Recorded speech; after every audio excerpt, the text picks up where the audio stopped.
me back to Liberia, where the drums still play my song. Take me back to my homeland.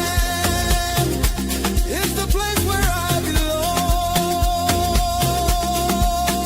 belong. LIB Future TV, giving voice to progressive Liberians, speaking about politics, entertainment, and local news. Hello, hello, hello.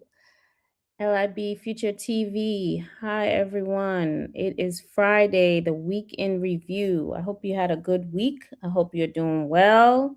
I hope everybody enjoyed their holiday. A lot of news happened this week. A lot happened in Liberia.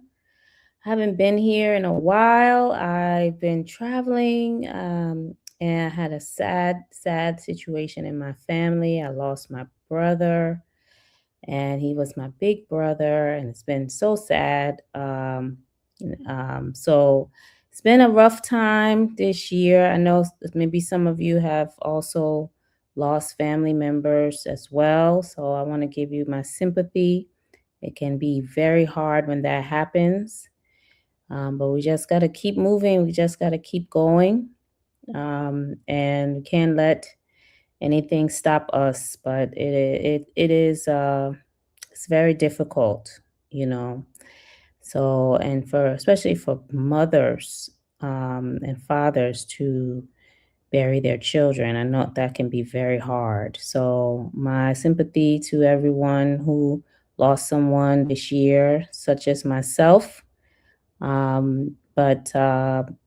Yeah, that's life. That's what happens. But we had a very busy week, and we're going to go over all the news stories. Everything that happened this week, we're going to go over it. So I guess we'll start with what happened in the beginning of this week. Beginning of this week was the holiday, Independence Day, Liberia's Independence Day. Liberia turned 179 years young, the oldest democratic republic in the continent. And before that, we took our cameras out on the street and we talked to some of the people in the marketplace just to find out how their holiday was, how things were going with them, what they experienced during the holiday. And so our news reporter, Lavetta Davis, took the camera out and interviewed some people in the market. So we're going to play that video, and then I'll be back on the other side to talk about it. Good afternoon, and a pleasant welcome to have your say on LIB Future TV. This is where we give the Liberian people the chance to speak out on issues that matter most. Today is Tuesday, the 21st day of July 2026. I'm here in Waterside Market area to speak with few vendors, few traders, to know how business is going this July 26th season. So wherever you are, stay with us as I try to talk with a few traders here at the Waterside Market Inn. Alright, so let's go to the first person we have here with us. Good afternoon and welcome to have your say on LIB Future TV. Will you mind telling us your name? Afra Swen, once again. Afra Swen? Yeah. Alright, Afra. So tell me, what are you selling down Waterside? I'm selling used clothes. Used clothes, I'm selling. Okay, this is why you are selling here. So Afra, tell me, how is business going this July 26th season? How is business? Yeah, actually, business is very slow. The buying is very slow because of no finance. No money to buy. Everybody will complain about money. Everybody are complaining. No money in the country. Oh wow. So tell us, well, the way things are going right now, were you re-elect this government to power looking at the current situation right now? No. I know I believe in one man. Who the one man you believe in? Yeah, who is missing? Who is missing? Who is the person? This time we have election. I told Mr. Kumi. You say who? Kumi. Mr. Kubi. Yeah. Actually, that man to be a woman for the nation. So you looking forward to electing Mr. Kumi? Yeah. Comes to the election. Yeah. He always missing. Anytime we have election, he always missing. That man. Yeah. So why you won't carry Mr. Kumi?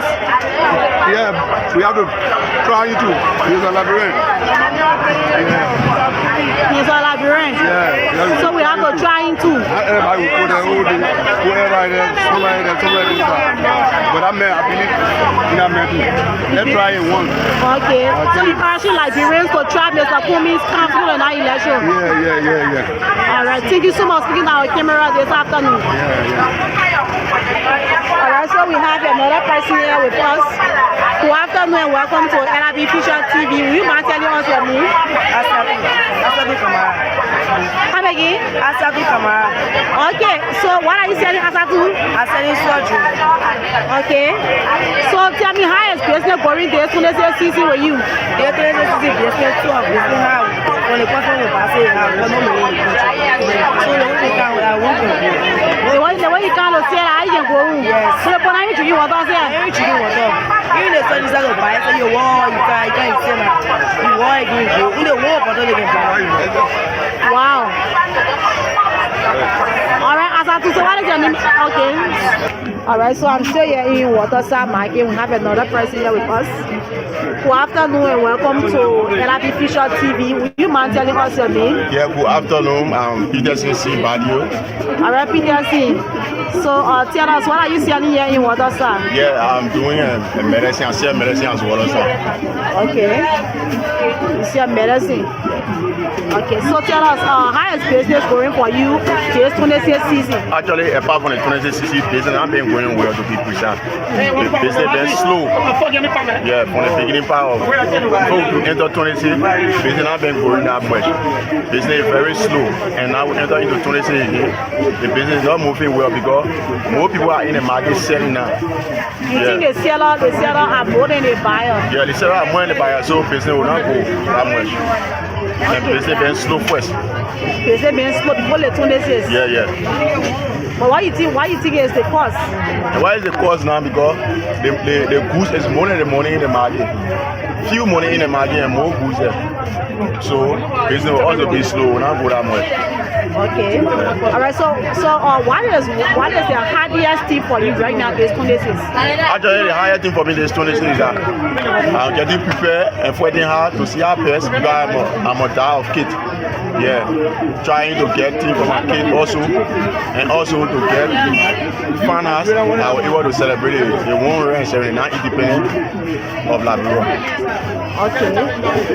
And we are appealing to the government that we the small business people to help all we lay loan. And in so doing that, we ourselves will know how to pop our business up because this business that we are doing are from hand to mouth.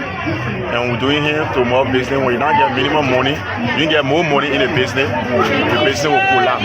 So we are appealing to the government to open some atmosphere for us. For small business owner. More especially we are sitting with them in Liberia. And what else has to be precise? We need help from the government. The government only focus on the government official, then focus on the small business people too. What is your name again? My name is Peterson C. Badi. Thank you so much for being our Kimber this afternoon. Okay, welcome.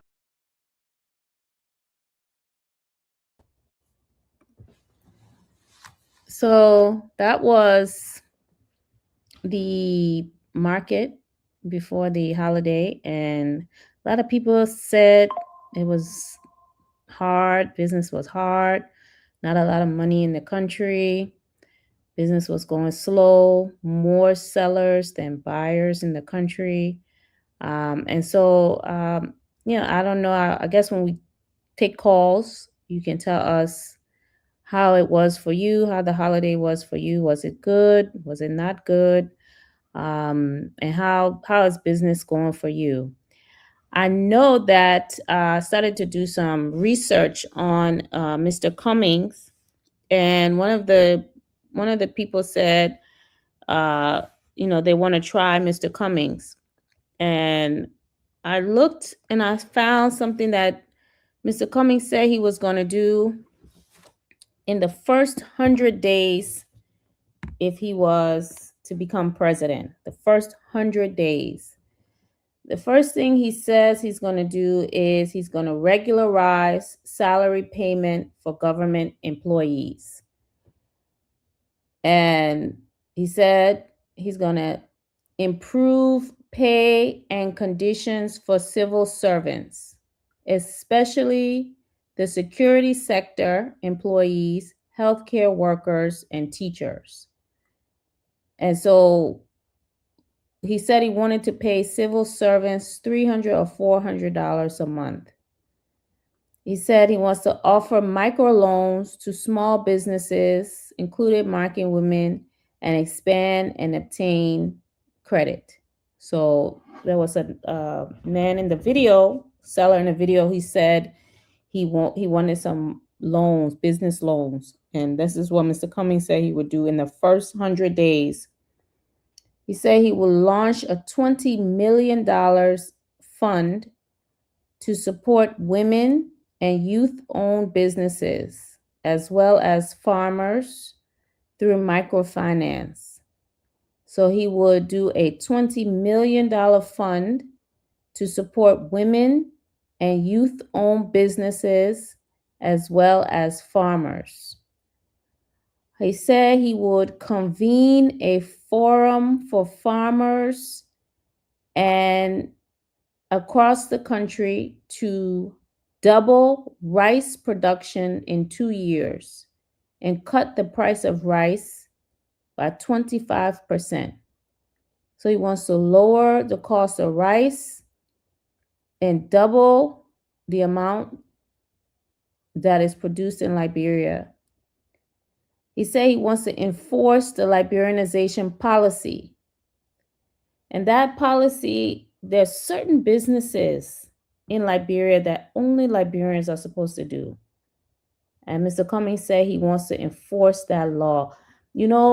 I remember not too long ago, the vice president had a meeting, pictures, photo pictures, all kind of stuff at his office. And they said they were going to enforce the Liberianization policy. I haven't heard anything since that time. Establish a national youth service program to place Liberian youth in jobs in their community. Launch a rehabilitation program to address the issue of disadvantaged youth. Create jobs to rehabilitate the social infrastructure, including schools, community health centers, and sanitation facilities in the community. That he wants to improve schools, create community health centers and sanitation facilities, clean up the communities, move the garbage out of these communities. And he said he will review the port operations, the fees, the charges to import and export goods into the country, to have like flat fee, one rate. You want to bring your car in the country, you get one rate. You want to move your things out of the country, one rate. All this back and forth, different prices for different people. He said he's going to stop that at the port. Complete review of the solid waste management crisis. Initiate garbage collection and transportation to a sanitary landfill. So he said, first thing, in the first 100 days, he's going to review the garbage collection in the country. Then he said, police reforms to ensure safety of citizens. And haven't we been dealing with that this week? Police, we're going to get to that. The first 100 days, he said he will ensure distribution of drugs to hospitals and clinics. And then he said he's going to sign into law a bill making drug smuggling and other related offenses non bailable. And he will move to stop the importation and traffic of drugs in Liberia and launch a war on drugs program. And this is the first 100-day plan that Mr. Cummings had. He will reprioritize the budget and focus on the necessary things affecting the Liberian people and drive towards $2 billion budget. And then he said he will fix the taxes across the country and introduce technology in government. So these were the things that Mr. Cummings had planned back 2023. And I'll be looking forward to see if he updates this, this time around. But the week in review, the week started off with the Independence Day celebration, and there was a concert at SKD. And this picture went viral across the internet, and I am waiting to hear what you all think of it. This is the Youth and Sports Minister, Cornelia Craw, and she had on some short shorts at the program. And a lot of people got upset and said, why is the minister wearing these type of short shorts? Why should the minister come out dressed like this? She's a minister. She's supposed to look professional. She's supposed to be wearing longer shorts. She's not supposed to be wearing these kind of clothes. And the minister, she said, I'm young. I can wear what I want to wear. So I don't know. I don't know. I want to know what you all think when you have the time to call in and let me know what you think about this. She says she's younger, she can hang out. It was a celebration, but a lot of people they didn't like that at all. And then after that, after the celebrations were over, we had a video that went viral over the internet. And this was an interview with Miata Famula. And I will play just a little bit of that interview. Just the truth is not damning.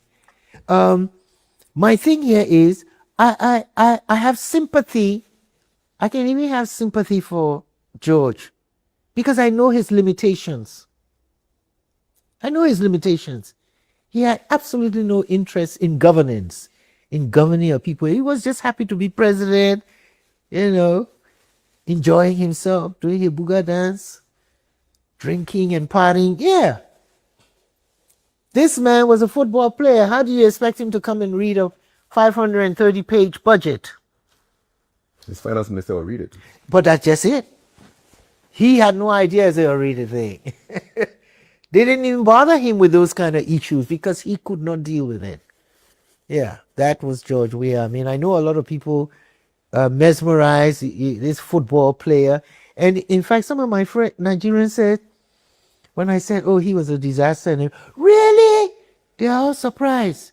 And then I asked them, so you think, what's the boy's name? The big one there in Nigeria, the football player. Kanu. I said, you'll give your... So that was Miata Famula talking about George Weah, and that video went viral all over the internet. Everybody was like, what?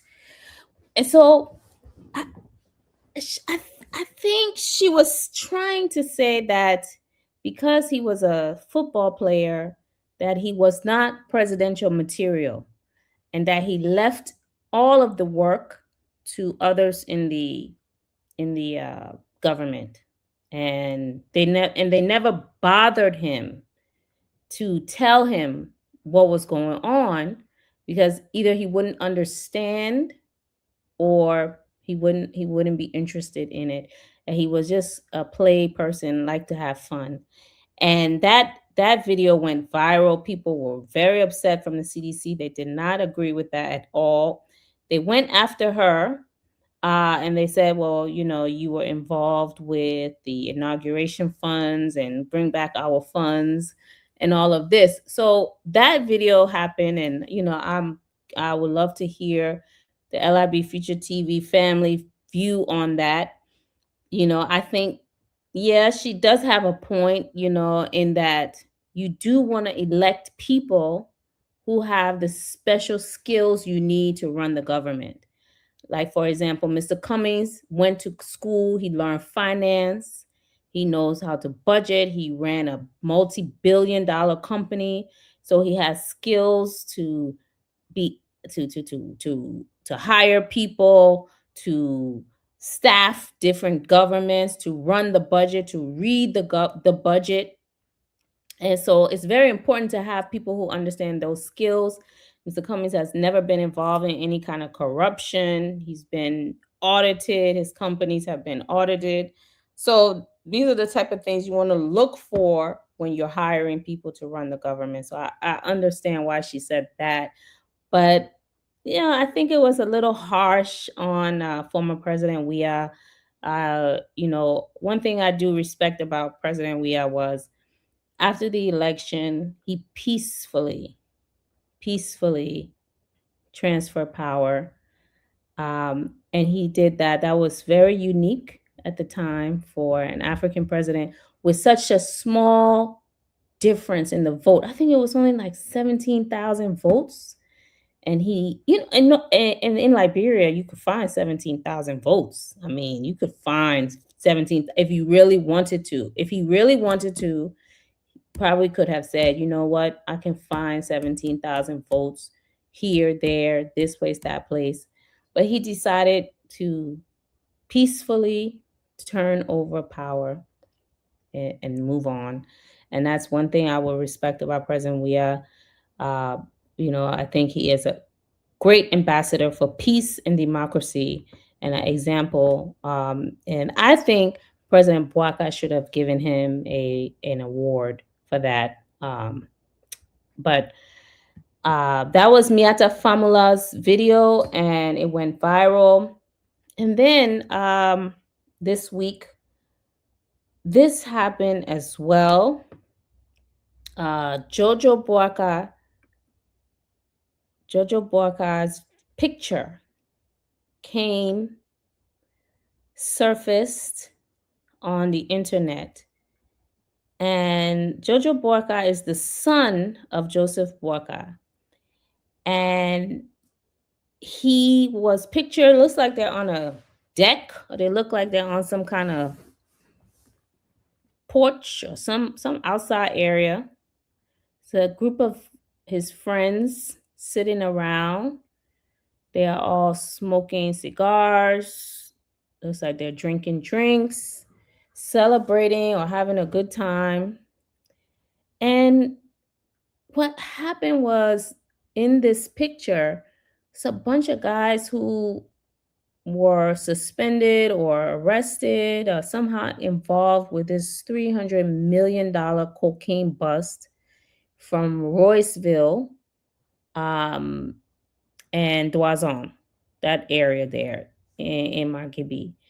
And people said, what is the president's son doing in pictures with these kind of people? What is happening here? And is he connected? Is he linked to this? Is he tied to this?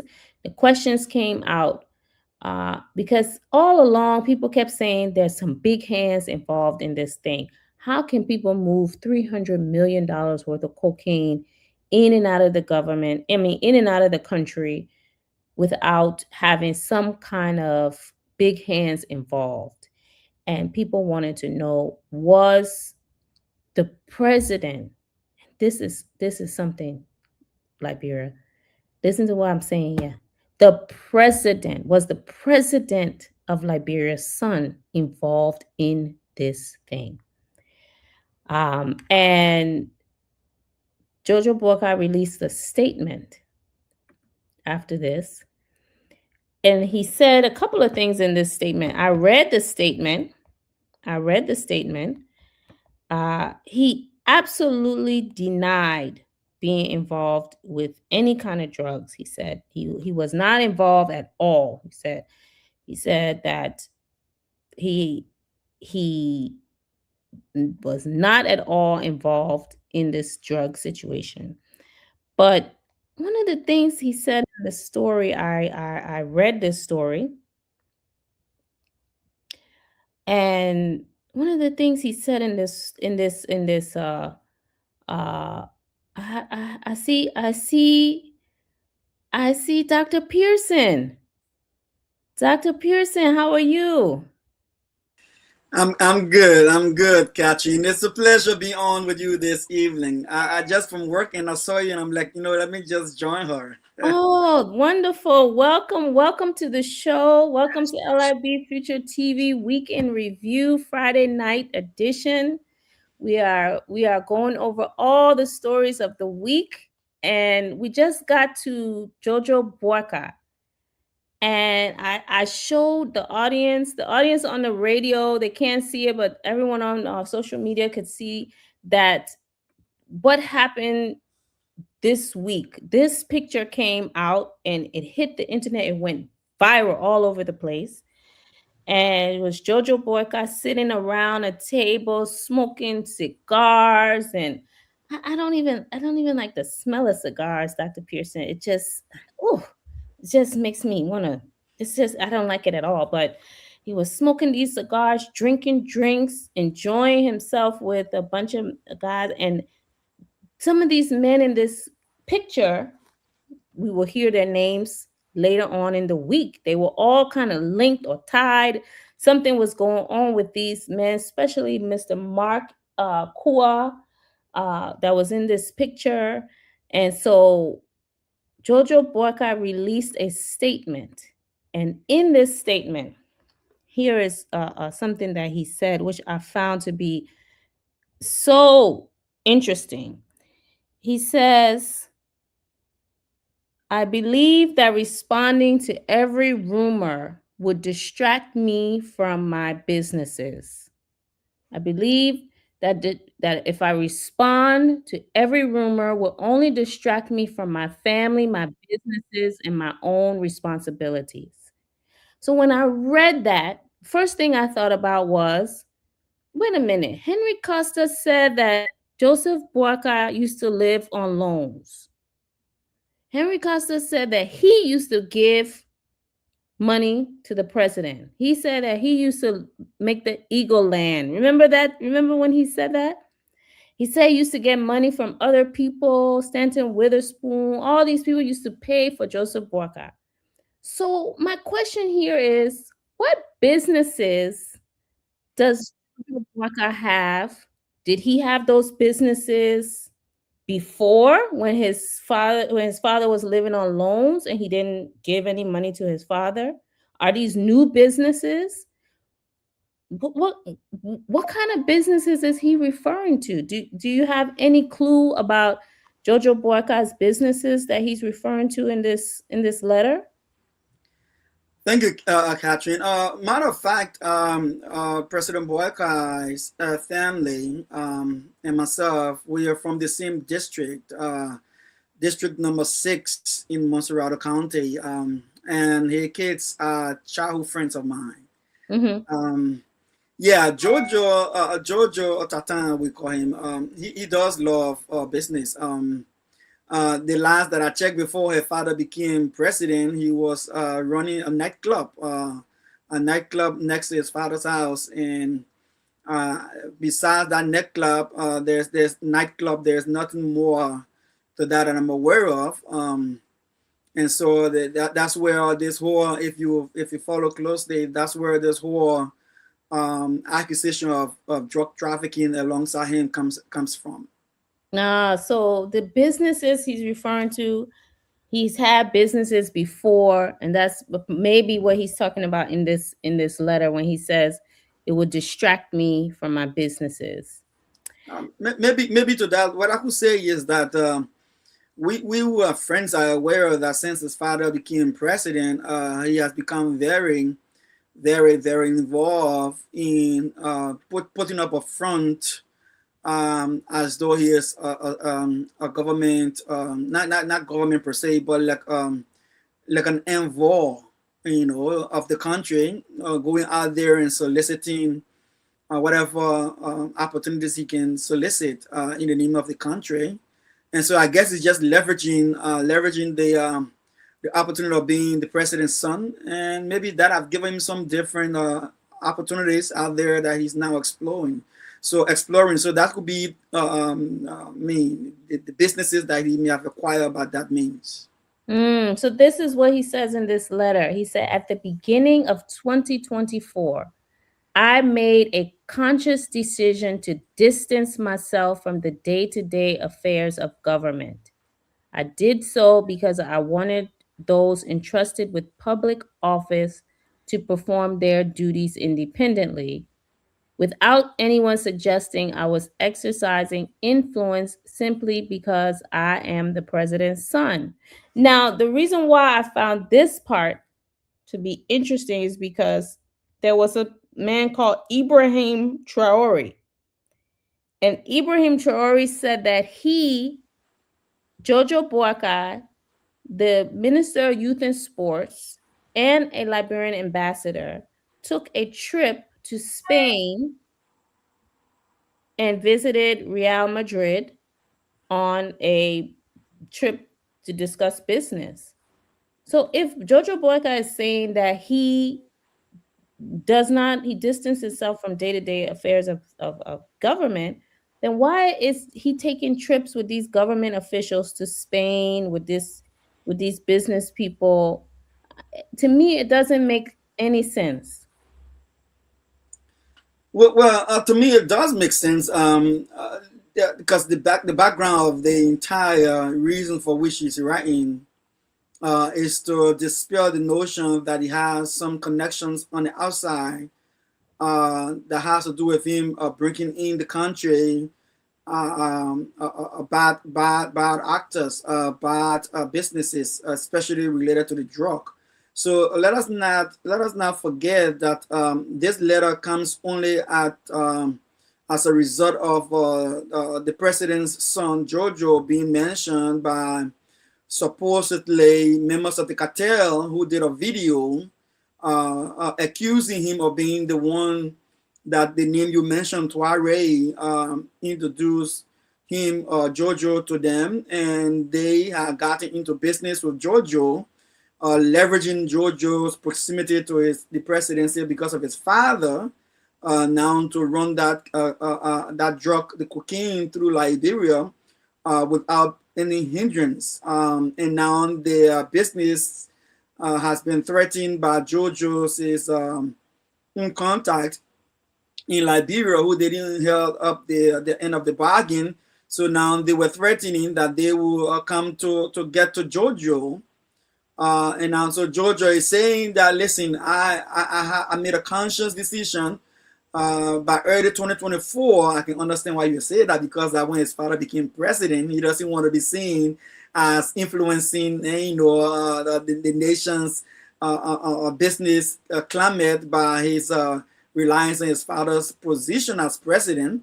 So he's trying to distance himself from such. But you're right, like how can you say that when you've been told, when we have been told that the cartel is saying that you are involved in those dealings, and not only that, but you were just on a trip abroad, presenting yourself as one of those representing Liberia to discuss business opportunities for the country. So I think it's a contradiction, but I can understand why he's trying to distance himself from the scandal around the cocaine drug situation we have in the country.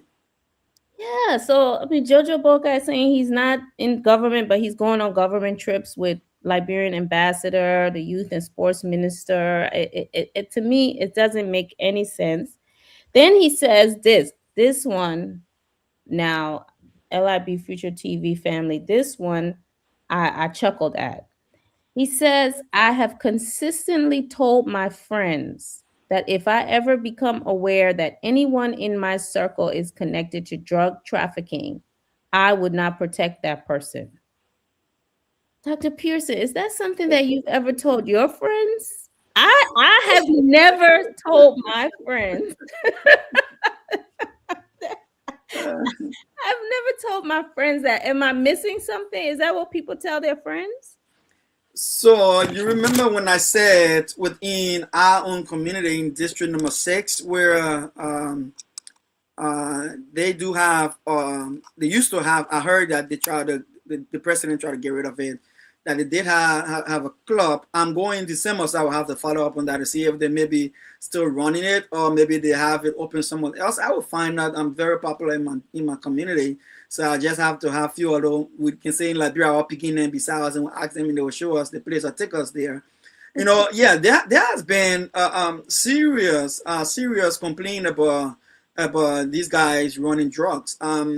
And even in their bars, in their the nightclub. So I can see him having a conversation, just opposing it against the various accusations that have come against him. So, but again, like you said, it's ridiculous, right? That who sets their friends down and say, look, starting from now, you know, I wouldn't want to be associated with you guys when it has to do with drugs. Like, so are you trying to tell us indirectly that you have been associating yourself with individuals who may likely be involved with drugs, Yes. and now you try to cut ties with them? Because that's the only reason why I'll be brave to, like, if I knew you, Catherine, I brought up that conversation with you, I must have had some inkling of you being involved with drug.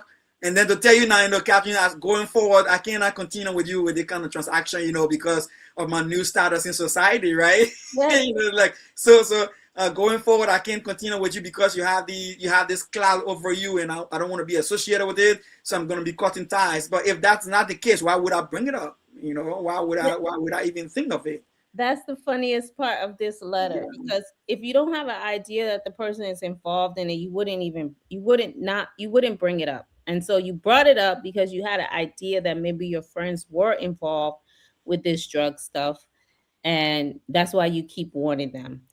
And then he went on to say that he did attend meetings in Spain with the Minister of Youth and Sports and the ambassador to France, even though he said in the beginning of the letter that he distanced himself from government. And then he admitted that this man, Mark Kua, was a friend of his. And this person, Mark Kua, has been listed in a writ of arrest. Mark Kua.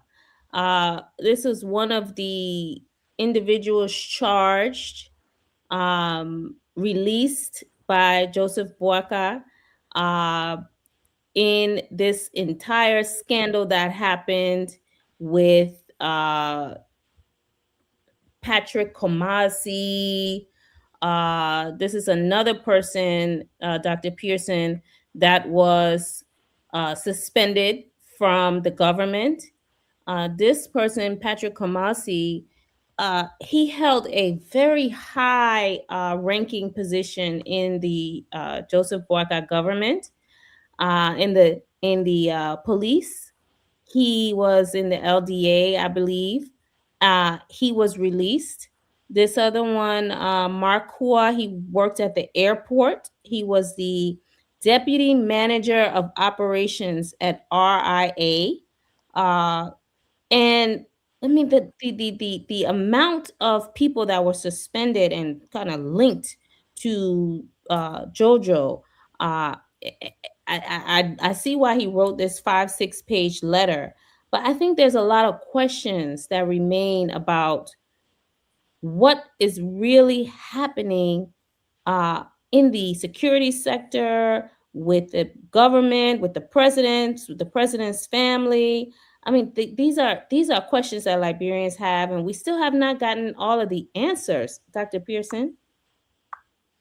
Yes, and I think it's going to be a little difficult to get out of the answer, considering that this whole issue with this drug bust, this cocaine bust, is that it involves people at the very high up. When you have a situation like this, we have situation like this. The problem here is that you start to ask yourself, how far up do we go before the whole government comes crumbling down? You know, or how far up do you go before you start to lose the integrity, the reputation of the government, right? Lose public confidence. One of the things we've noticed over the past couple of months is the bragging of government officials that they're trying to boost the image of the country, that the former administration, the CDC-led administration, had tarnished, right? That they have, what is named George Weah, former president Weah, turned Liberia into a buka dancer country. They had dragged the country into the mud, and now they were coming on to bring this new branding, this new image to the country, especially when we even got the seat at the Security Council at the UN, the non-permanent membership council. There was this big bragging about how Liberia is now, positioning itself at a whole new level now. So how do you come to admit that you have this much a scandal in the higher ups in the government? So yeah, you're right. I think we are yet to see how far up this whole scandal is going to go up. Don't forget, when you're dealing with a deputy for administration, deputy for traffic, a deputy for intelligence, these are not small people, Catherine. Don't forget, in security, there's something called chain of command, right?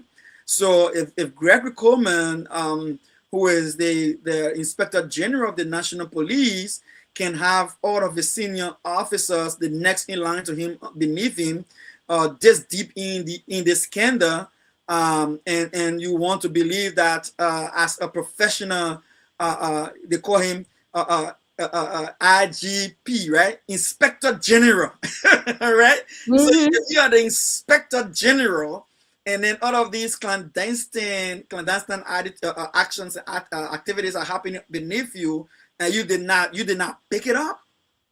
You did not grab it. Then which means in a much more civilized society, in a much more serious country, you'll be tendering your resignation. You have to, because that's the highest degree to which your ineptitude can show. It's like me serving as managing director or CEO of a company and managing director, and out of the middle level managers under me are involved in major scandals, and I'm not able to identify it as the head of the company. Who is the shareholder going to trust me to manage that company? no. And now I see why people are, now that you put it like that, that makes a lot of sense, because it's happening all around you. They're bringing in $300 million worth of drugs all around you, your own deputies. Look at these people where they worked. Mark Egon Kwok, Deputy Director for Operations at Roberts International Airport. He's in the picture with Jojo Boyka here enjoying himself. Then you have he's at the airport. Then you have someone, Johnny Bollardine, Commissioner of Police for Criminal Investigation, Intelligence, and Interpol.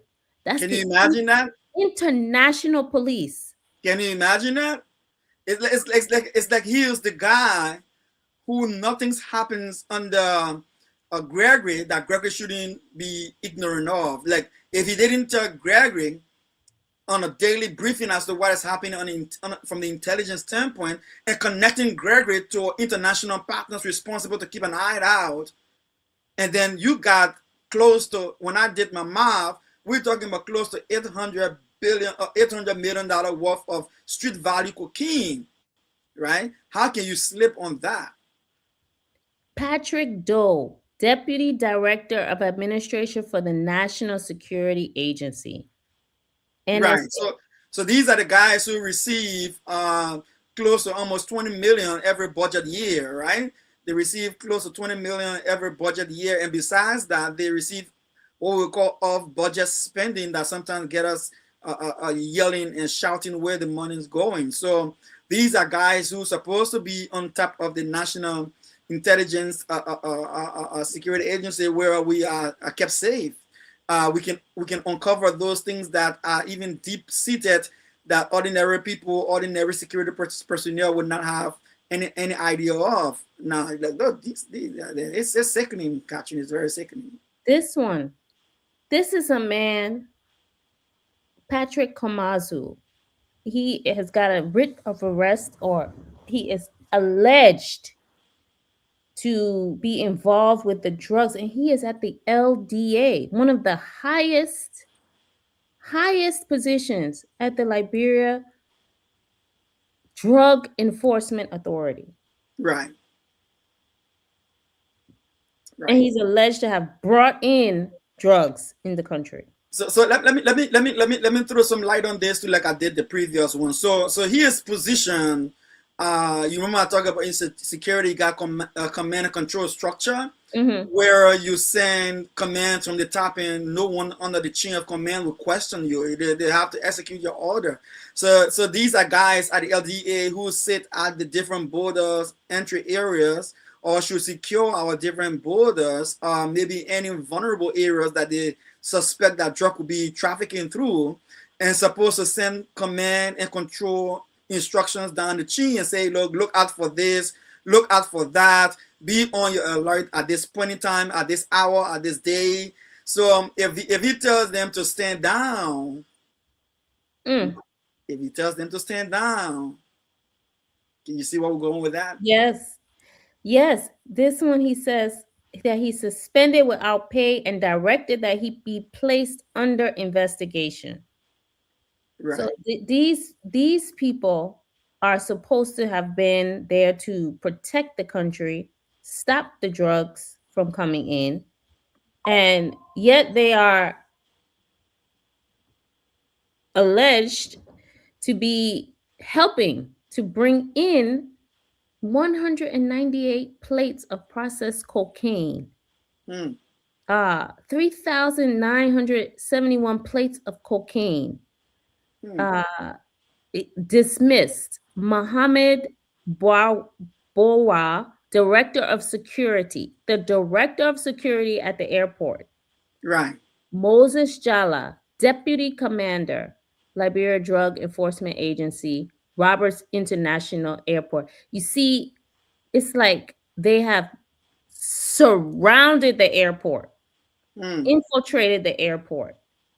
All the people that are supposed to be security at the airport, the LDEA and the NSA, high as Interpol in Liberia, these people have clawed their way through the security of the whole entire security sector, from the LDA, the NSA, and the Roberts International Airport. And there's another guy that we've mentioned yet, I think Dean, right? He is the chief of patrol with the Liberia National Police. So now let unpack this a little bit more. Now imagine that the NSA, the Liberia National Police guy in charge of intelligence and linked to Interpol, and then the guy from NSA also, they are the one who keeping surveillance on high class, deep secret stuff happening in the country, right? So they supposed to alert the others, send out an alert to say, oh, we got this tip out there, we got this information out there, oh, we've been following this lead, and this is about to go down. And now you feed that information down the chain of command, right?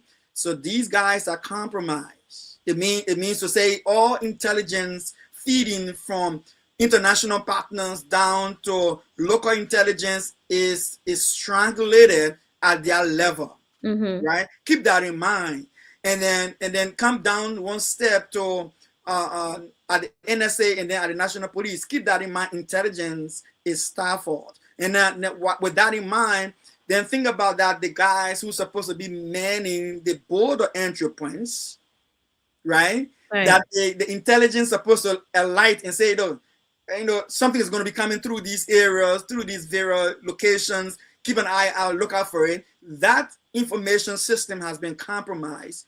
And then the guys who actually manning the already porous borders, even the borders that you just give $1, $2, or $100 and pass and get about your business, the very guys who will be keeping the borders, even undermen, receive command from up the ladder, up the chain, and say, look, gentlemen, your guys stand down. Something's Mhm. be coming in, all of you guys stand down, all right? Wow. So that then leaves the country open now for the field intelligence, not just working alone. The intelligence is passed down to the guys who are at the border to mine the border from drugs. Now they give the instructions on the ground with the foot soldiers, stand down, Let it right? through. So they Let all stand down, the borders are open, and then you have the chief of traffic, commander, the commissioner for the chief of traffic, deputy at the Liberian National Police, who controls every checkpoints at night, who controls every police patrol vehicles, who control the cons that has to do with traffic management, is also indicted. So in other words, I'm saying not only that the staff of intelligence from outside and within, not only that they tell the guys to the borders to stand down, then they got the guys in charge of traffic, one police vehicle behind the drug, another police vehicle in front of the drug, and they're scattered through the country. Listen to this part. He said the president also ordered the dismissal of 2 officers from the Liberian National Police who used their official government vehicles to facilitate the transportation of a narcotics consignment from Wow. Vincent Town along the Bummy Highway to the vicinity of Mega Mart in Tinker Village, Painesville. This is not even something that we had heard of before, that there was more drugs in Tinker's Village, Right. but that they had police escorts Right. escorting the drugs. Now, listen to this other point, and that's where it gets scary, right? You remember you mentioned queer from the RIA. Yes. So not only that intelligence broken, not only that the borders men are told to stand down, not only that the drugs are, escorted through the country, through the different communities. Now, when it gets to the airport, the chief of security, it's like, you have free access to get it out of here. Not only that they have free access to come in, they also have free access to get out of there. This was a serious breach of security, deep and full across every sector. Yes. It was from the incoming of the country, through the country, exporting out of the country. How long do you think it's been going on? This took years to infiltrate these people. This took time, effort. One person bringing in another person. One person, my man. Look, this is what we're gonna do. This is how much money you're gonna make, and it goes back to what we talked about in the beginning of the show, when Mr. Cummings said that one of the first things he would have done in the first 90 days that he took office was to increase the salary of civil servants, especially the security sector, because these people are not making much money, and they are vulnerable to bribery. But worse than that, I think these guys higher up, they're making good salaries. They're making good money. Yes. And it is good you mentioned that, because the girl, and I hear people mix this up, because people think that it was the government that busted the drug at RIA. It was not the government that busted the drug. And when I say the government, I mean it's not the security apparatus. It was not a tip off from the American government. It was nothing like that. It was just a lady who was at the wrong place. At the right place at the wrong time. You know what I mean? It's like she gone to work. She wasn't expecting that product to be passing through there. She was not one of those who probably had a hint of what was going on, and she was oblivious to the fact that that goose was passing through. Because don't forget, it was the consignment of the $19 million drug was carried at the airport on a Friday. And fortunately for us, Liberian men said, luckily for us, Friday did not get to leave on the day it was intended to pass through. Oh, right?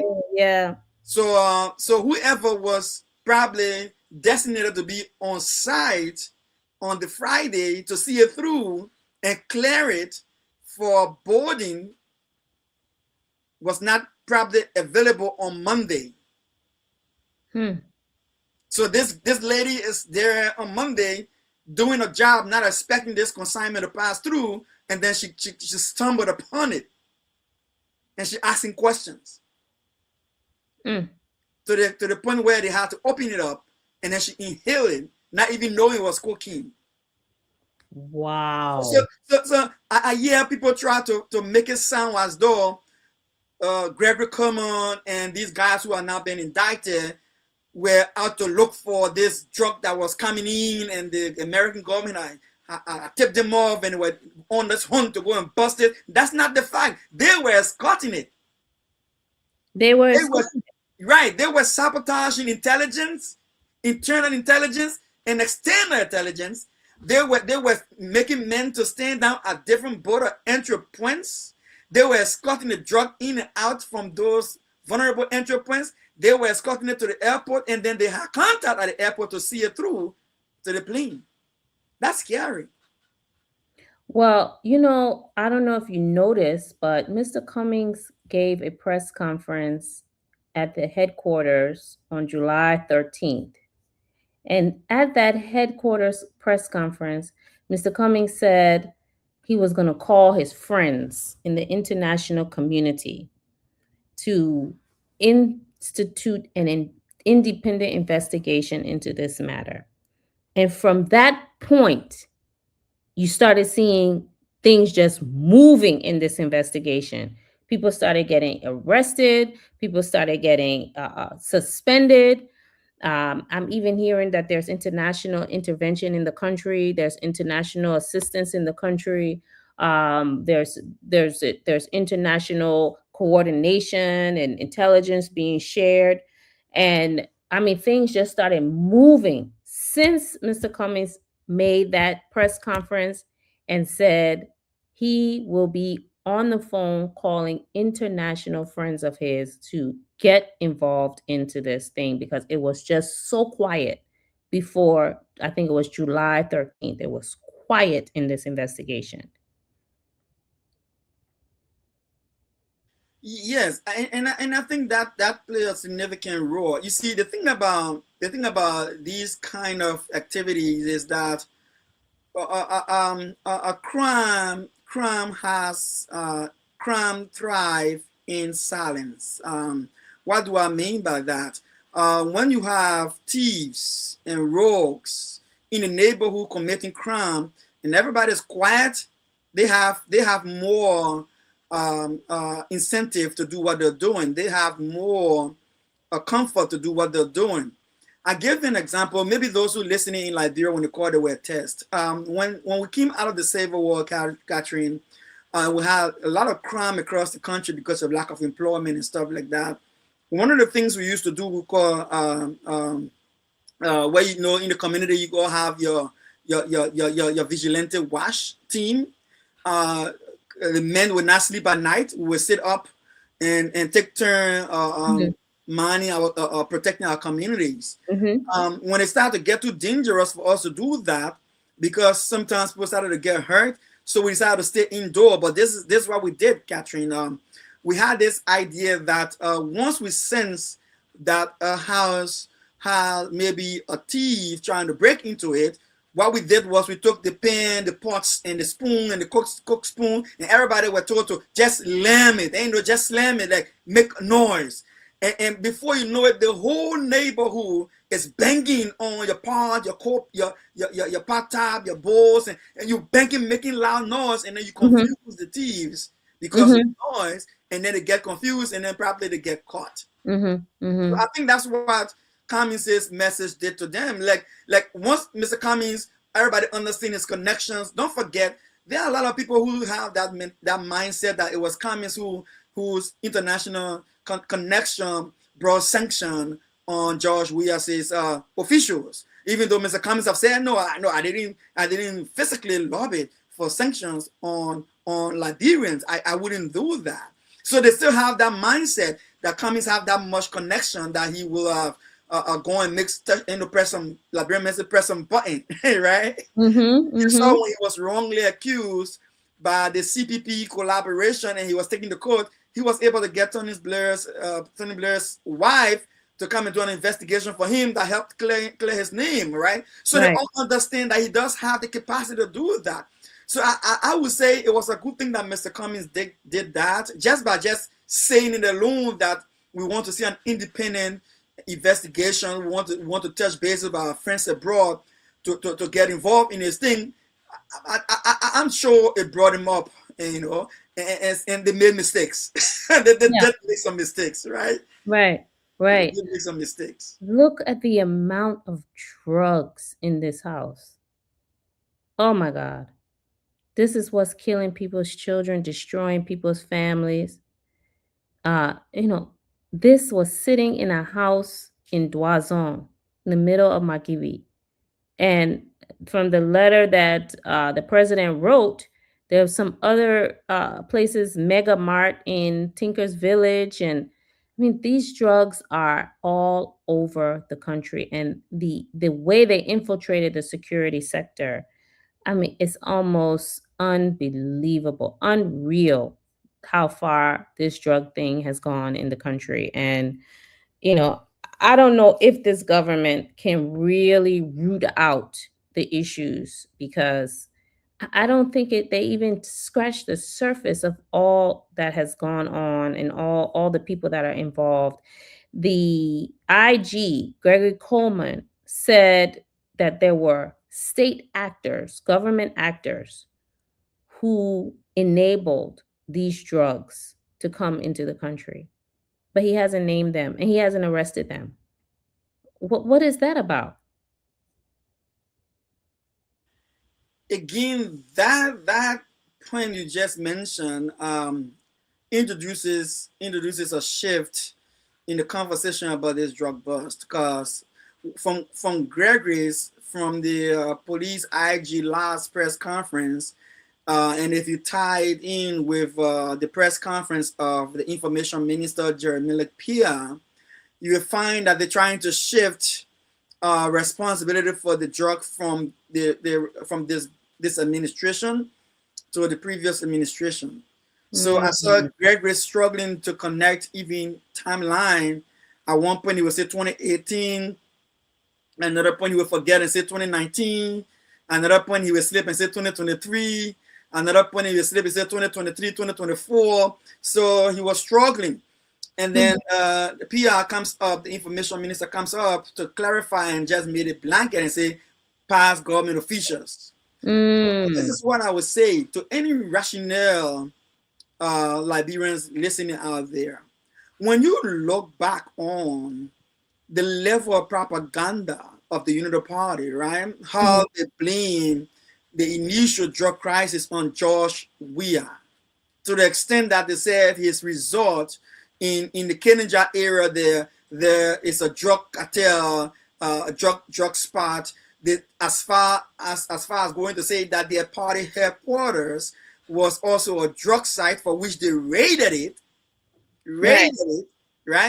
And not only that, considering that the immense amount of pressure that they are under politically to find some reason, to find some political, accusation against anything related to CDC, to satisfy their partisans, right? To make a case, to make an example of CDC. Catherine, do you think in your mind, if Gregory Coleman and the entire Joseph Boykai's administration taking over power from CDC had stumbled upon, right, an entrenched weakness of a cartel stronghold in the CDC administration that was being turned over to them at the time, they were dismissing people and replacing them with their own, do you think they would not have seized that opportunity? Right. And make a scene of it? Immediately.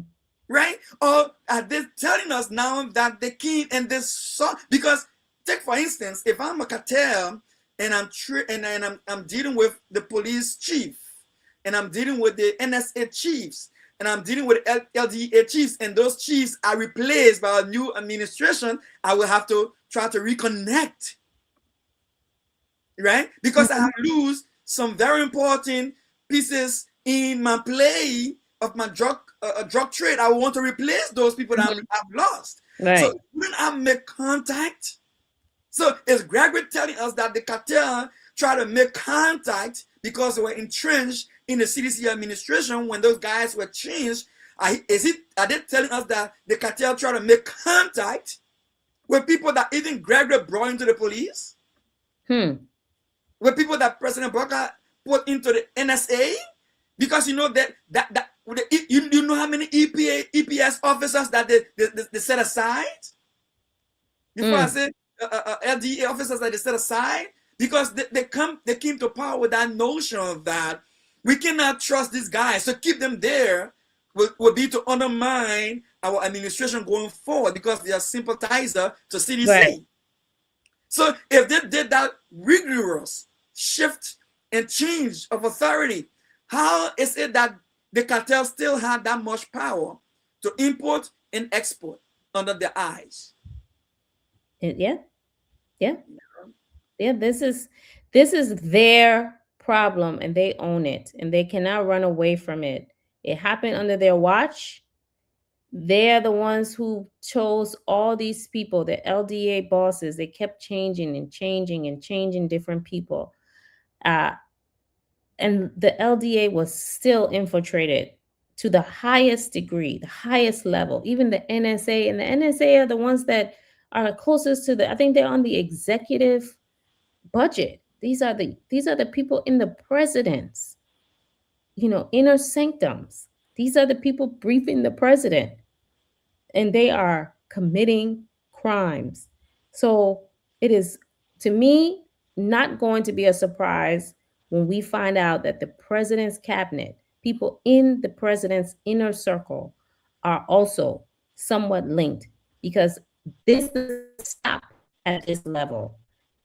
They are all over the government, from the airport to the border, in the traffic, from one end to the other. And one of the things that Mr. Cummings is I don't know if he has like a crystal ball, but he's a wise person. And he says things sometimes long before they come to pass. And one of the things, Dr. Pearson, he kept asking this question about this FOIA project. He keeps asking this question about this FOIA project. And the question he keeps trying to understand is, where did the money come from to build this project? It wasn't on the budget. It wasn't disclosed. It just started going up in FOIA. And he keeps saying, who gave this money? Even the president, when he was interviewed, and I don't think he's been interviewed since. I don't think he's done an interview on the radio since he talked about this project. President Barker said he don't know. He wasn't informed about how this project came about. He was just told about it, but he doesn't know much about it. And ANC and Mr. Cummings keeps asking, where did this money come from? There was an initial letter that they sent to the LACC. The LACC, it says we sent a formal communication May 25th, 2026, requesting a comprehensive investigation into the financing, procurement, authorization, and implementation of this Mano River Union Center for Regional Peace in FOIA. Then it says LACC responded June 4th, 2026. And today is July 30, 2026. LACC has not provided any update. And so it looks like the ANC sent a follow-up letter saying, what is the deal? Where's the investigation? Where's the update? What's happening with this? I still see a part in here. Think about it this way, right? So for the guys at the NSA at that middle, the go between level between the highest, the bigger boss, the big boss, and the under guys, if that person right under there was carrying on clandestine acts and the bigger boss turned a blind eye for him to do it, if he went to the national police, the bigger boss Gregory Coleman is sitting up there and all his deputy under him carrying on those activities, and he turned a blind eye. LDA the same thing, the overall big boss turned a blind eye, then the next man under him is carrying on an operation. Think about the president and his entire cabinet. That's what it shows also. That's why it shows also, because what the president is telling us that I'm not paying attention to what the guys beneath me are doing. Or Mr. President, it could just mean like the police chief, you just didn't want to pay attention because you knew what's going on. Right. You needed what the bookman calls plausible deniability, right? Plausible Closing your deniability, eyes. Closing right? your eyes. Yeah, you play dumb so that you don't answer for anything that happens under you. You just play dumb like, oh, plausible deniability. I didn't know about it, so you can ask me any question, right? And then we get to understand that when we push on these things, people tell us, oh, they are SOEs, like maybe LPRC, Liberian Water and Seaver, NASCORP, other places provided the funding. But you just said it, Catherine, if they provide the funding would have been reflected in the budget, in the national budget, because it is in the national budget that SOEs contribute funding to support national projects, right? Right. And then, but the periods we're talking about, majority of those SOEs, whether it's the water and seawall, the LPRC, the telecom, other places, they couldn't fund the budget for 2024, 2025 because they said they didn't have money. So if they don't have money, what are they doing investing in this Where did project? the money come from? So now then people, I know it's going to be naive to think that it must be drug money, but then when you look at it again, I'd rather be a fool to ask the question, to be certain, right?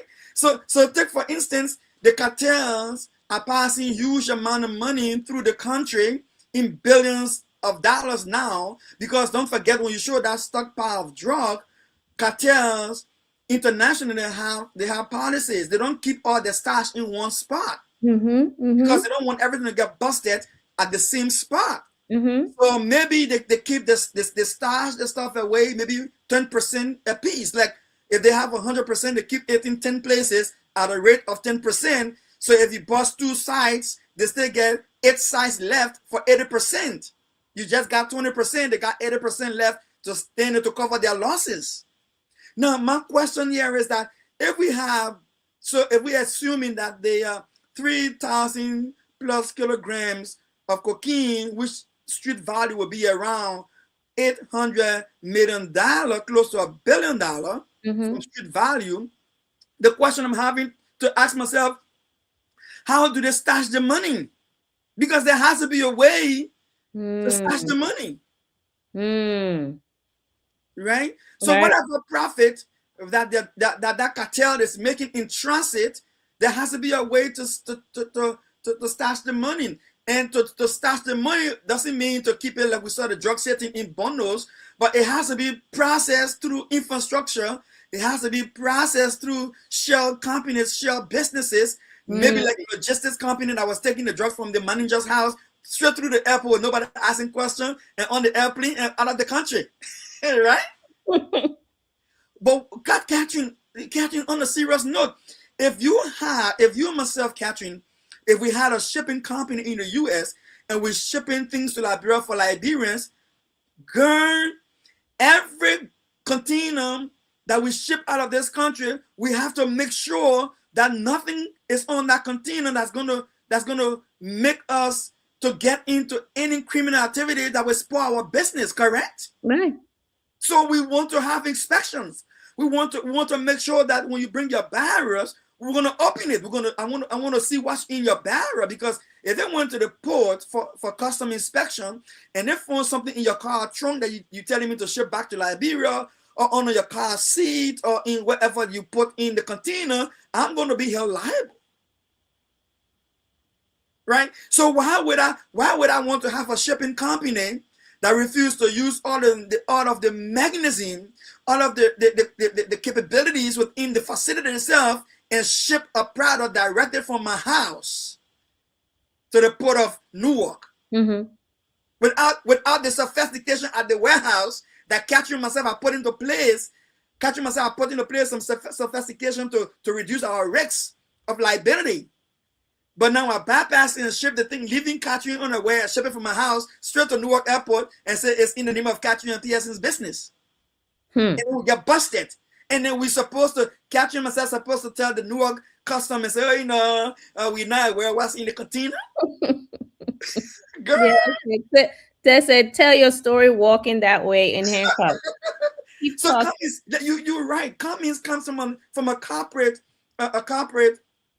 background. And just a disclosure here, I work with Amazon at the corporate office in Phoenix, Arizona, before I took on a state job, right? At the corporate level of functioning, Catherine, you have the thing way ahead of time, because the success of your business gonna depend on futuristic calculations, like what to expect, what is going to happen in the next quarter, the next maybe a business reporting period before it even happens, because you want to satisfy your shareholders. You want to make the best decisions for them. You want to have some level of predictability as to what's going to happen, and then you want to ensure continual improvement in what you're doing. How can President Boyka not only just turn a blind eye, but then endorse something he didn't know about and doesn't have any clue where the money may have come from, and said it on public radio, and have the audacity to put it in the State of the Nation address as an achievement? Yeah. And so today, I believe the ANC delivered another letter saying that they wanted answers. They want to know, is the LACC going to address this or investigate this, inform the public, reaffirm your commitment to to conducting this matter free from political influence, institutional pressure, or external interference. And this one was important. Says, ensure that if you see a violation of the law, every person found culpable, regardless of office, influence, or political affiliation, will be held accountable under the laws of the Republic of Liberia. Because it doesn't matter what position you are in. If you are involved in this kind of thing, that's why I think Mr. Cummings keeps saying, and the ANC keeps saying, where is the money? Follow the money. Follow the money. Is this project legitimate? Where did the money come from? Because if someone in the executive mansion is doing this kind of thing and is involved in what we are seeing in that country, the presidency is at risk. The presidency of the United States, of the Republic of Liberia, is at risk. And it is a very scary thing. So I hope the ANC continues to push on this. I hope that they continue to find out where this came from, because I found out the ANC is actually in schools recruiting students to stop them from taking drugs, teaching them how to, say no to drugs. These are our future.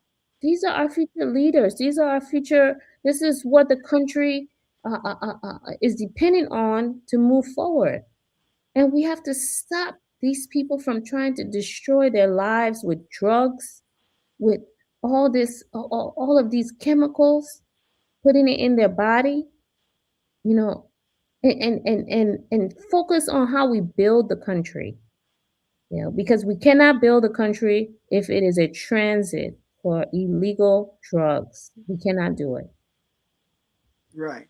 And you know, I like when you bring comments into this because you know Liberian people need to step back and filter out the propaganda against Mr. Cummings because for over 10 years now, people have painted this picture like all the people that doesn't know Mr. Cummings.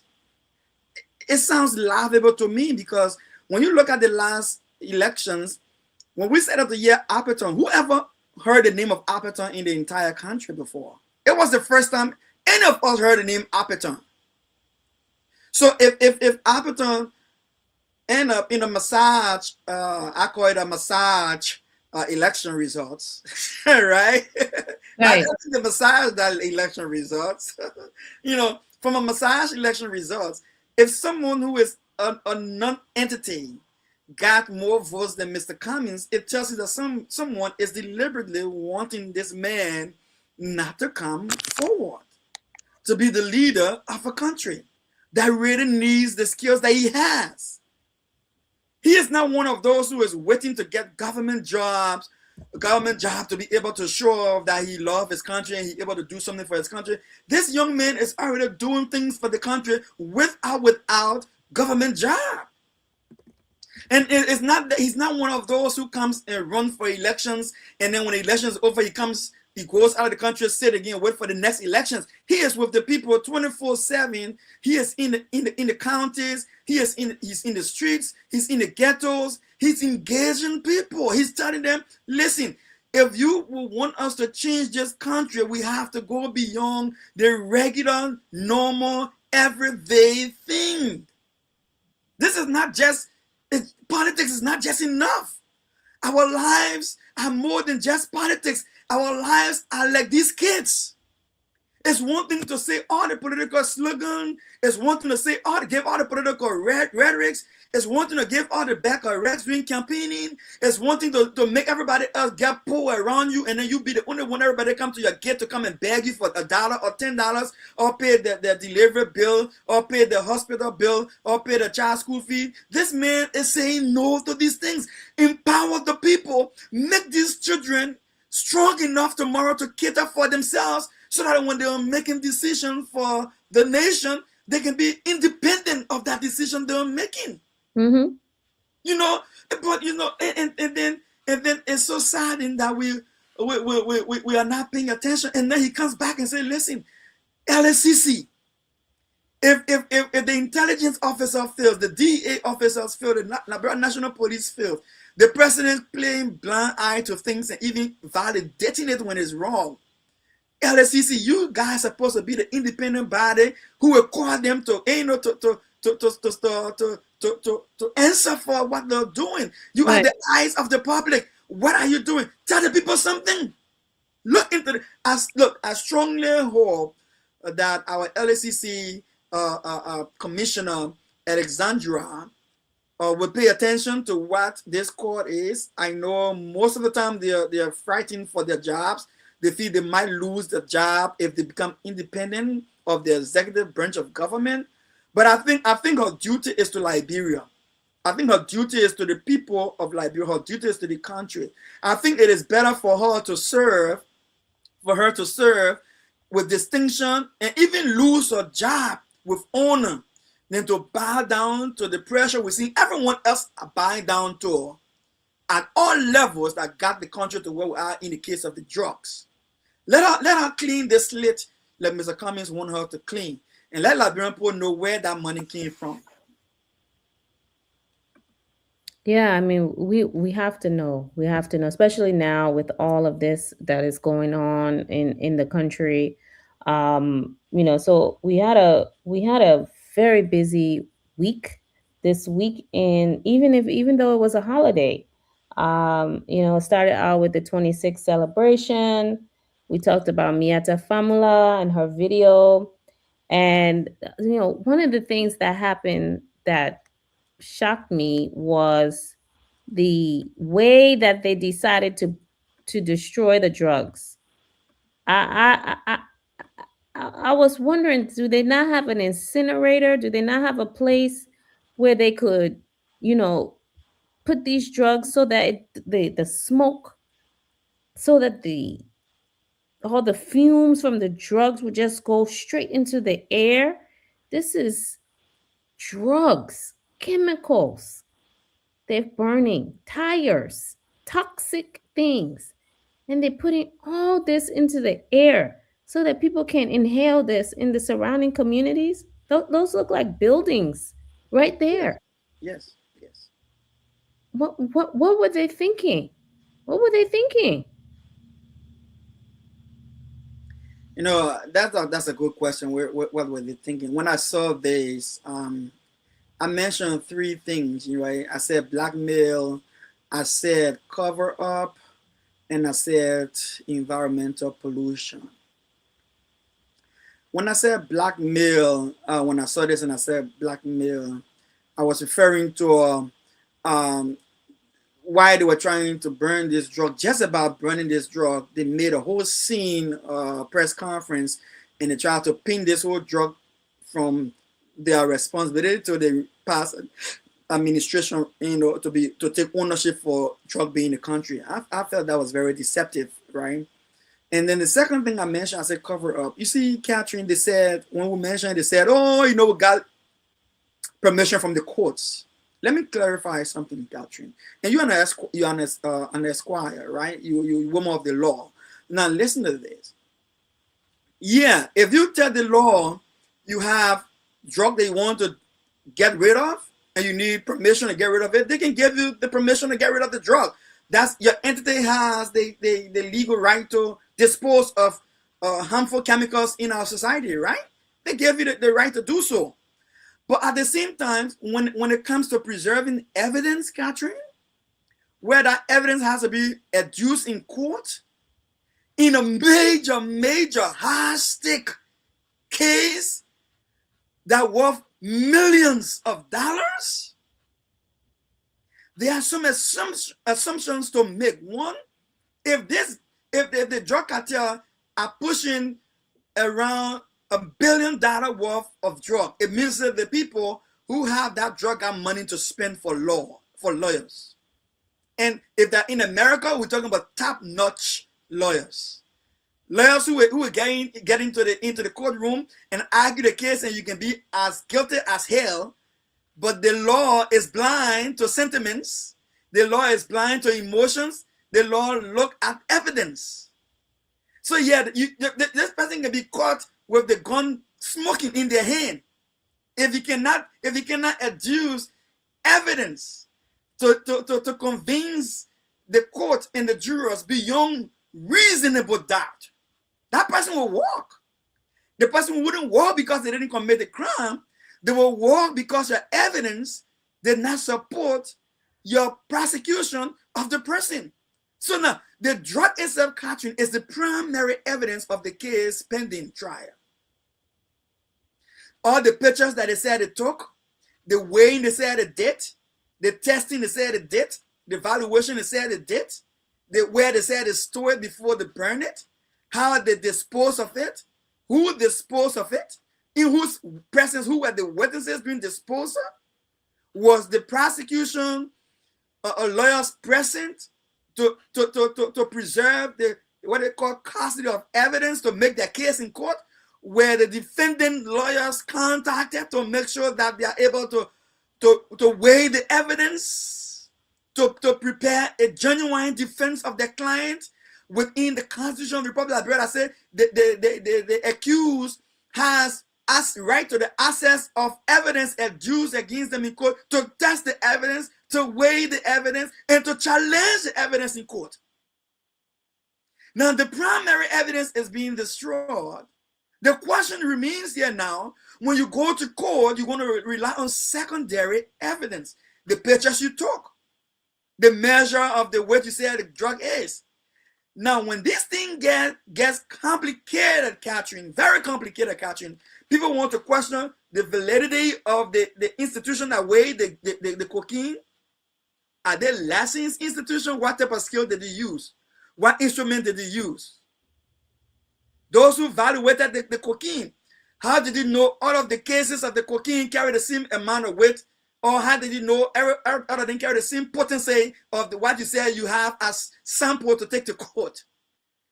Why if you want to just manipulate evidence to take it to court? How are we convinced it is from the same pocket that you seized when you went to do your seizure? Moreover, are there any DNA that could have been present on the packages? Not just the cocaine, but the packages that those DNA testing, maybe through sweat, maybe through contact with some body fluid, whatever the case might be, that could have given us some other leverage to test for DNA and to see if these guys who were carrying these things on the shoulder, packaging them, they left the sweat, they left other body, biological elements on it that will be tested and link them to the crime. All of those different technicalities will come to play in court. Then come to the environmental. We have signed all of the major environmental treaties at the United Nations, and one of the treaties is violated right here. And Catherine, let me say this on air for other people to hear me, especially government officials. We signed treaty to control carbon exposure, and they pay us for that, to minimize carbon, and they pay us for that. So if we are paid to minimize carbon emission with our rainforest serving as a collateral to absorbing carbon and transmit and converting them to oxygen, whatever that deal is, and the complication of some of the things we can do and not do, you're right. Did they take all of that into consideration? I don't think so. Yeah, I just really hope that the people in the surrounding areas are safe, that they didn't get affected by this, because when I saw that smoke, I said, that's burning cocaine. That's crack cocaine in the air. It could make children sick, pregnant women sick, So, Tuzan, if you're there, Tuzan ready to open the lines. Tuzan is going to open the lines.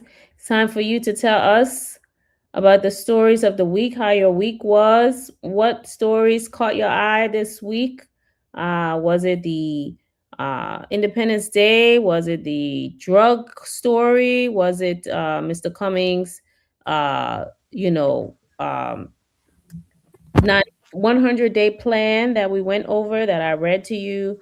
Was it the LACC letter? What caught your attention this week in Liberia?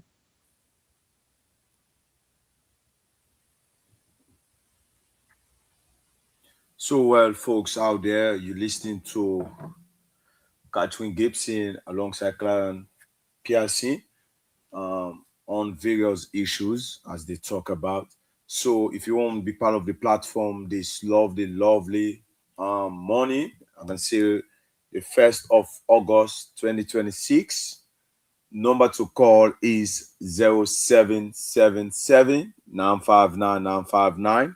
0777 959 959, or better still 0881 871 670 are the numbers to call this morning and then be part of the platform, the LIB Future TV. 0777 959 959, 0777 959 959, or better still 0881 871 670 are the numbers to call.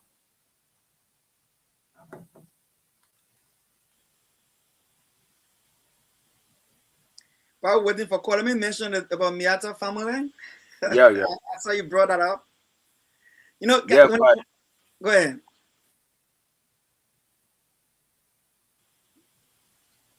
Do we have a caller? No caller.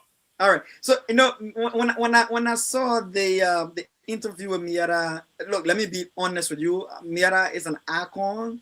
At the time, Miata was I should be respectful here, because I have a lot of respect for her.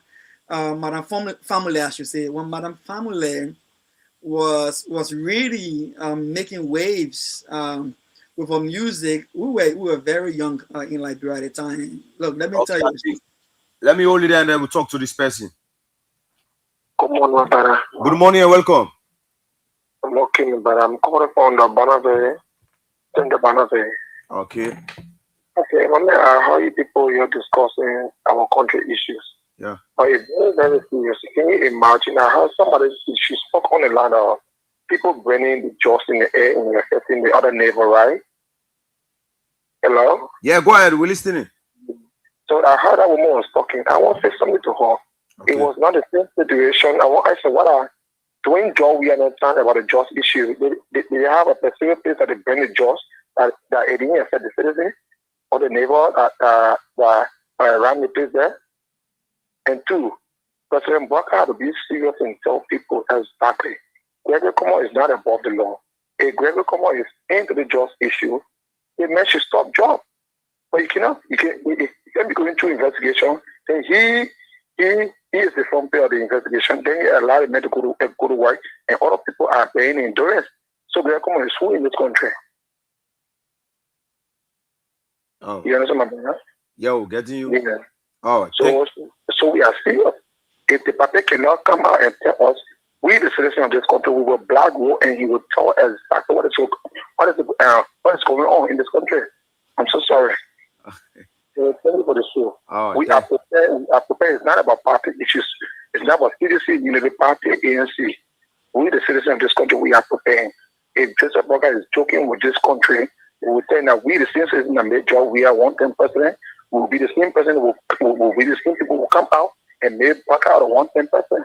We're not joking. We are very, very serious. Oh. If the police will show up, NSA will come and arrest me, or we are prepared. But we're coming outside the stage of the Boga. This we're playing with is one of the serious things. You have to be very careful. And also, you will lose a job. So thank you, my brother. Thank you very much. So number to call 0777-959-959 or better still 0881-871-670 are the numbers to call this Saturday morning and be part of the platform, the LIB Feature TV. So you can go ahead.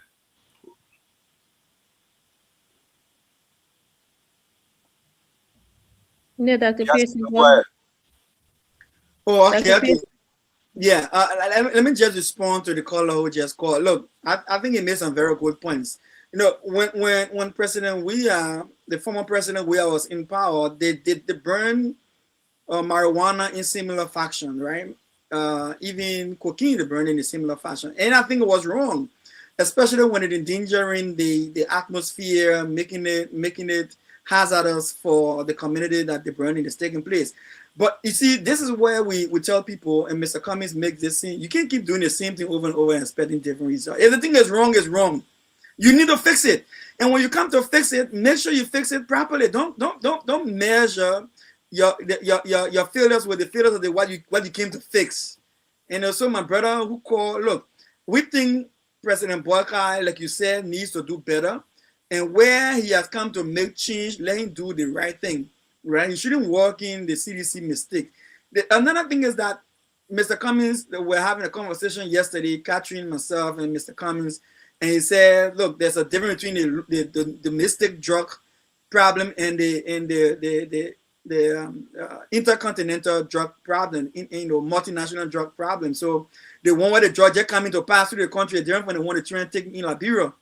And, but let me put it this way, my brother.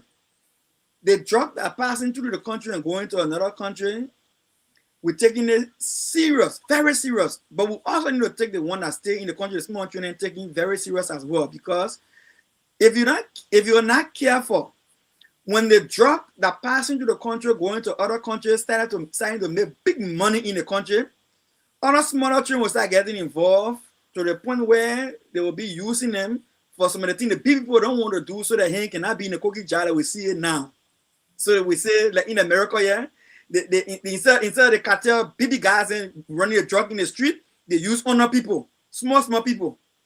And then when the small people start pushing drug, then they start making money. So take, for example, the driver who's dropping the drug to the airport.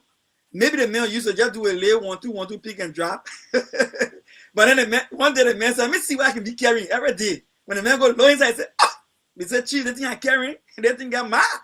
The man said, just share your mouth because you already understand the operation. Instead of me giving you $2.5 US to carry to the airport, for now I'll be giving you $2,000 to carry to the airport. That man who was looking for 2,900 now, he getting 2,000, 3,000. Another person who is sitting down to the machine, SO machine, looking at the drop pass, and he said, "The thing too much now. I've been pushing the thing now. Another thing get big money inside here, but the money inside the thing now. I can't stand now. Be pushing the thing for 500 US. A banji. For now on, I want my own car to be 50,000 USD. So then the money start going up. Small people make demands. By the time you get to know it, the men who making demand getting small money in your pocket, the money getting fat in your pocket, they all start getting frisky, they start getting strong, they start feeling big, they start stealing some of the cocaine and they start trying it. Instead of selling the whole plate, they start finding a way now how we can do the burger right in Liberia. After the war, right? We used to choke the burger right with chuka. You know, you tell me catching, see right there. The guy used to say the rest, right? They would tell the lip pep. They would choke the rest. They would take some 6, 7, 8 cups in the bed. Then they smooth it again. They set out bed, but if you're taking 6, 7 cups from inside, right? The same thing gonna happen with the cocaine. By the time you notice, the major ones are going out of the country, but the one that they're taking on the side now start to transfer on the market, on the local market. Our kids start getting hooked on cocaine. You think that people ain't taking cocaine like Liberia, Catherine? People are taking cocaine. In fact, the people can do that one. They're doing coach. They're doing it in the casinos. They're doing it in the major hotels. They're doing it in the major clubs. And they think it's cool. They think that it makes them feel like big people. And you know, it's sad. And you know, I don't know if our President Boakai, is sleepy or he's tired or he's just not able to keep up with these things. But the problem is too big for him. It's too big. It's all over the government. I want to make you laugh, Catherine. All over the government. Catherine, I want to make you laugh. On my job right now, so I will not say where I'm working for my own. Someone said I shouldn't do that. But on my job right now, we deal with people who are suffering from these kind of issues with drug, right? In Liberia, everybody know about they call it withdrawal. Meaning, if you own certain drug and you can get access to that drug, you enter. Your body starts shaking. Catherine, I have my finger crossed. The more we talk about the drug, the more we beat on the government, and the more we make it difficult for cocaine to pass through the bureau. My finger crossed. I want to see some major government officials going into withdrawal. Woo. Wow. That's the first time saying though. That's the first time saying it. But I'm looking. Sometimes when I pay attention to when I see them functioning in Liberia now on Facebook, I'm waiting. I'm looking to see government officials that will start showing signs of withdrawal because the consignment of the stash that they had on them have run dry. And that's an expensive habit. Oh, Catherine. That's not a cheap drug like a marijuana. That's a expensive drug. Let's keep the pressure up. Let's keep the pressure up. Let's keep the pressure up so that cocaine can come in the country because we have the pressure on. Let's keep the pressure on that even the one they have hiding, they can get to it to take some. Let's keep the pressure on the other one in the clubs and in the casinos there in Liberia. All of them, that you run out of supply. Let's see the government official who able to stand up on the pulpit and do press conference. And not go to Dara DeLong Real Center. I'm waiting for that moment. Maybe they will just get on the plane and come back. No, it's like Liberia right now was supposed to be rescued, right? They were supposed to rescue. They were supposed to fix these problems. They said that drugs was a big problem under George Weah. They made it a emergency that this had to end. And what you have learned is under their government, the drug people have completely taken over almost every area in the government. There was even an official of the Ministry of Gender that was also suspended. Ministry of Gender and Youth, I think. Procurement officer. They were all through the government. Let me tell you. Let me call the name so you can understand it. So you can understand the gravity of what you just said. the Ministry of Gender, Women and Children and Child Protection. Ain't no like the children, ain't no women and children. Ministry of Gender, Women and Children. Procurement, which means you in charge. In charge of buying things. I don't know what this government is going. I don't know if this government is going to make it through the next 3 years. It's so scary. They will. They got someone like Mr. Cummings. Let me tell you why the government will make it. You see, people in Liberia, especially when they're in government, they think opposition. They call it opposition. They think opposition is bad, right? But I don't see opposition. I see advocacy, right? I see activism. I see some old from a church. They will say we see watchmen, people who are looking out in the press. They say watchdogs, right? Nice. We are blessed, Catherine, to have an environment where our society got people who are keeping eye out for what is going on in the country. Mr. Cummings is one. Like you mentioned earlier, the fact that the young man said, we want an independent investigation. Everybody put on a big man trousers, straight aside running head scatter to make sure that it looks like they're working, right? Yeah. So let's tell God, thank you that you, Catherine, you got your word. Look at you. Look at me. I'm just from work. I supposed to be with my wife. I supposed to be with my family, right? I supposed to be finding something to eat. I supposed to be trying to relax and get preparing for the week. I ate fried fish and plantain. You see what I'm talking about? But we take off our time, our valuable time. Look at our brother on set right now, right? Too on. He's supposed to be sleeping. And maybe the man just sort of put a computer, just put on 6 hours, a playlist on. He go and start snowing on the desk, sleeping while at 6 hours, playing with commercial in between. He been sleeping, waiting for the morning time. He go home to go do a different thing. But he's setting up, making sure that the people get information that help to change the country. Sure. So because of you and myself, people like Alexander Cummings and others who are keeping our country fit to the fire, we can pray and hope that things will get better. Right.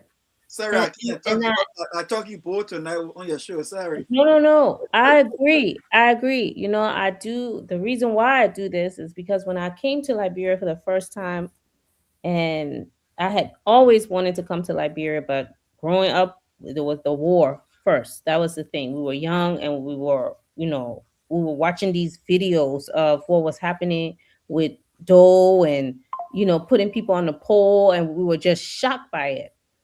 So then the next thing, our family from Liberia started coming to America, staying with us. Because back then, going to Liberia, they had those Pan Am airlines. They had 2 floors in the airlines. Liberians were living well.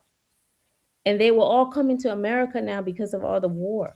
So then the next time I was supposed to go, that was Ebola. So I couldn't go. So when COVID hit, I said, no, I don't care. I'm going to see Liberia for myself. And when I got to Liberia and I saw the children selling in the middle of traffic, that's why I said, what is this? They're not in school? No, they're not in school. Their parents can't afford to send them to school. Wait a minute, Liberia, who has gold, diamonds, iron, timber, why don't they have the money?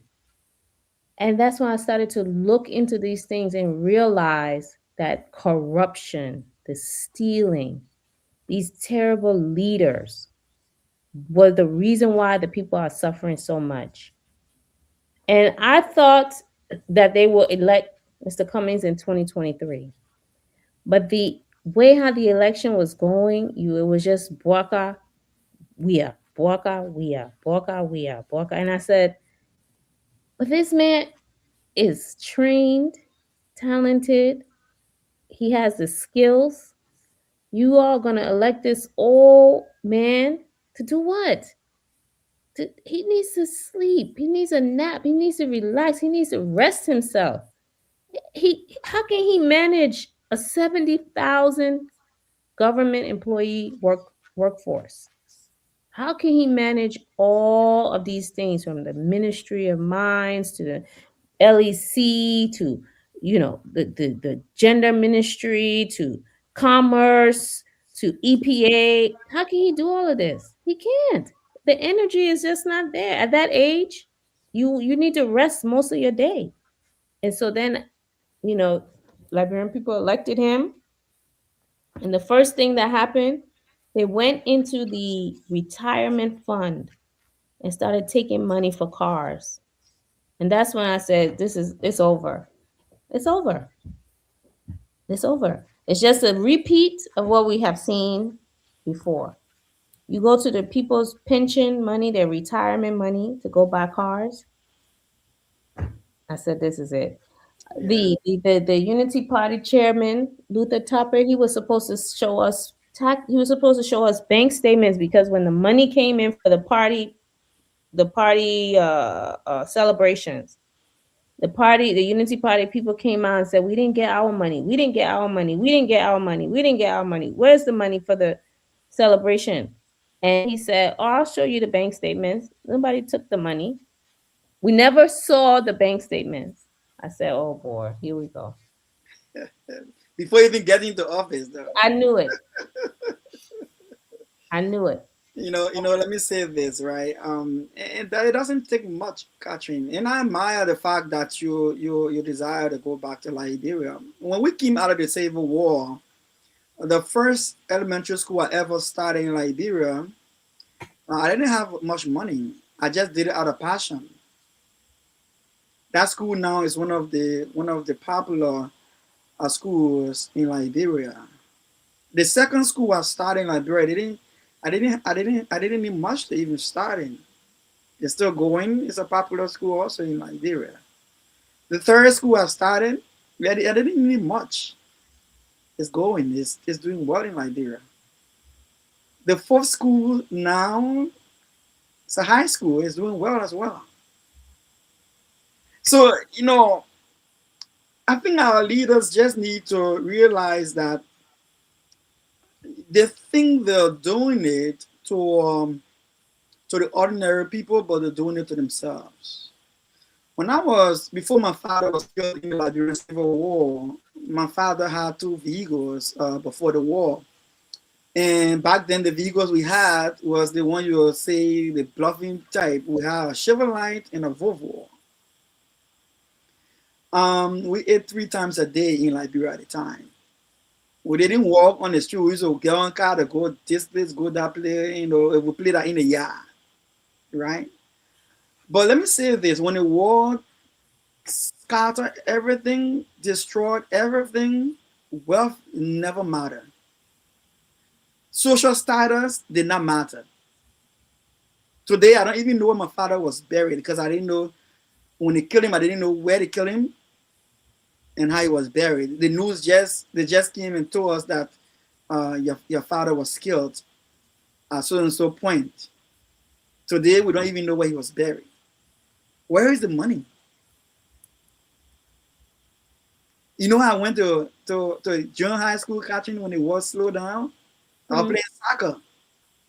They call it scholarship. Soccer scholarship. I got through high school, Catherine. I cut the grass, tutoring people, kids, and playing soccer. You know how long it took me to get my first degree, my first bachelor's degree? 8 years. Because I had to drop off, hustle, get my school fee, go back, do 1 semester, drop, come back, get my school fee, do 1 semester. Can you imagine? So I'm trying to say that in the worst situation, it's possible to excel. Then what more about in the midst of plenty that can go around? The next time you must have in Liberia, I will carry you Maryland County Harper, so I can show you one of the most popular presidents in Liberia house. So earlier you said, who heard of Appleton? My name is supposed to be Appleton. But you know how it is when they send you to somebody's house, and so that's how we got the Gibson name. But our original name is Appleton. Okay. So we are from Maryland County, Capamas, okay. Appleton family, but we stay with the Gibsons. So some of my family is Appleton, and some of my family is Gibson. I'm supposed to be related to this Appleton somehow.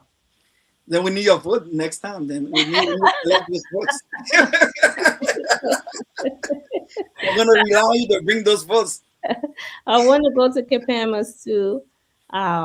Yeah, I want to see. Man, I didn't get to go there. Every time I try to go, they say the road, the road, the road. So hopefully, I will be able to go next time. Right now, no car getting stuck in the mud, according to President Barker. So you should better get there. Mm-hmm. But yeah, it was a nice show, Catherine. Yes. It was a nice show. Tuzon, thank you for tonight. I know I just joined me and just.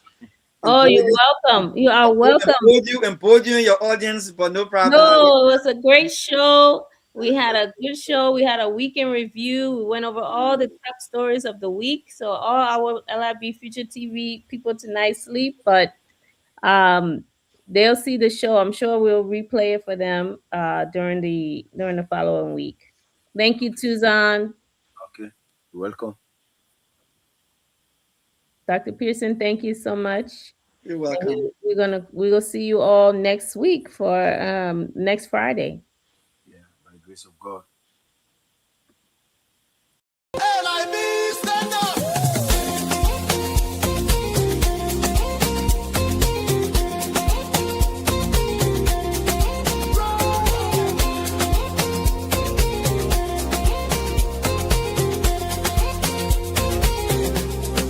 Take me back to Liberia, where the drums still play my song. Take me back to my homeland. It's the place where I belong. LIB Future TV, giving voice to progressive Liberians, speaking about politics, entertainment, and local news.